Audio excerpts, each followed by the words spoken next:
children, I see you. I see you. I see the light that is your spirit, and I see the glow that is your soul. I shall distinguish between the two. You have within you a living energy, a holy energy. This is your spirit. It animates you, shall we say. And within and encased within the spirit is the soul. At the time of your transition into the next life, your spirit will disseminate into the all, and your soul will continue. The soul, my children, shall be distinguished from the mind. There is mind memory and there is soul memory. At the time of your transition, mind memory will cease, and you will take with you soul memory. Soul memory, my children, is highly imagistic. It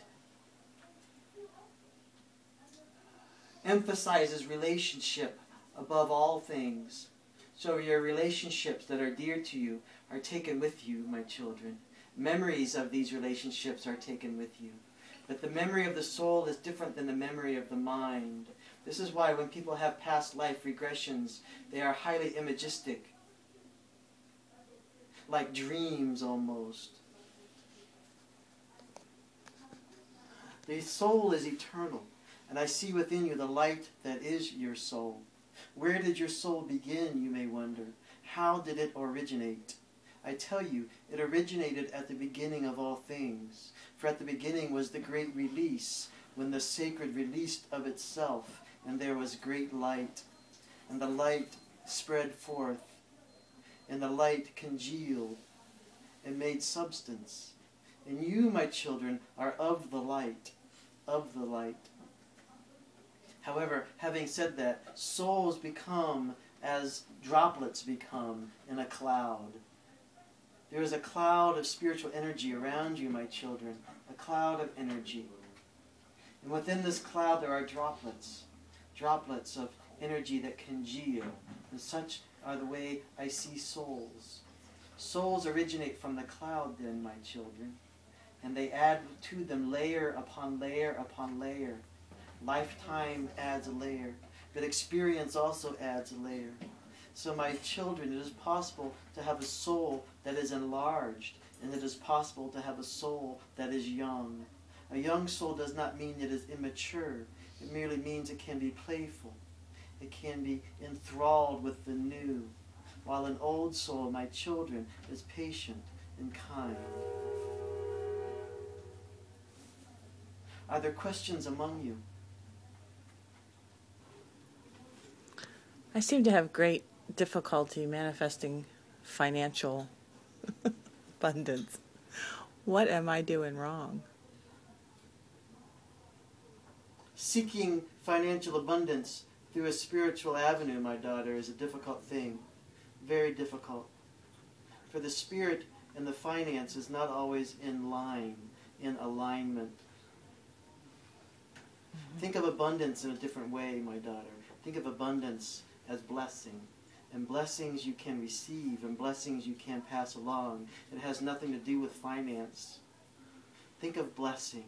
Ask for blessing, and you will find that all things fall into place. For when you are blessed, and when you recognize you are blessed, the need for money is released, shall we say. For the way of the holy is to surrender and release. It is the way of society that is to grasp and to clutch. It is unfortunate that the way of society and the way of the spirit have been mingled until they become in the same thing. When they are not, they are distinct. Why are you seeking financial abundance through a spiritual means when you can seek blessing, blessing of the sacred, sacred awareness? Think on this, my daughter. Think on this. Financial blessing, my daughter, is acquired when you play the right game according to society's rules.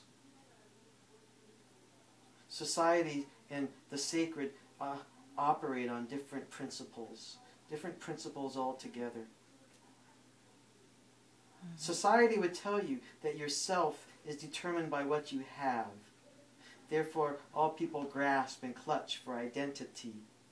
The sacred would tell you that your identity is in what you surrender and release. Surrender and release, then, to your circumstance, and then ask for blessing. And know that blessing comes in many forms. It comes in fulfillment. It comes in completeness. It comes in healing. It comes in satisfaction. So the question is, why be unsatisfied? Is this not the final question? What is unsatisfactory about your life?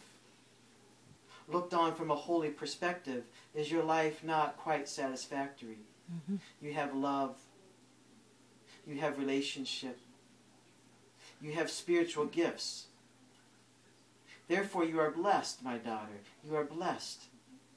Be blessed then, and be content. Now, financial acquisition is not bad in and of itself. It can be, you can acquire wealth for good purposes. And you can ask for the holy to bless your endeavors. Bless my endeavors, you may say, so that success may come, so that I may become a giving person. But success in and of itself, for material gain, is counter to the ways of the holy. Does this make sense to you? Yeah, it's perfect. You are doing nothing wrong, my daughter. You are doing nothing wrong. You are blessed. I see in you a great deal of spiritual activity. I see in your chest the holy abiding. Do you feel the holy in your chest? Yes. I see the holy in your hands. Do you feel your hands becoming warm? Mm-hmm. You are blessed with spiritual gifts, my daughter. You are blessed. Utilize your spiritual gifts and be complete. Be whole. This is the way of the holy. Thank you.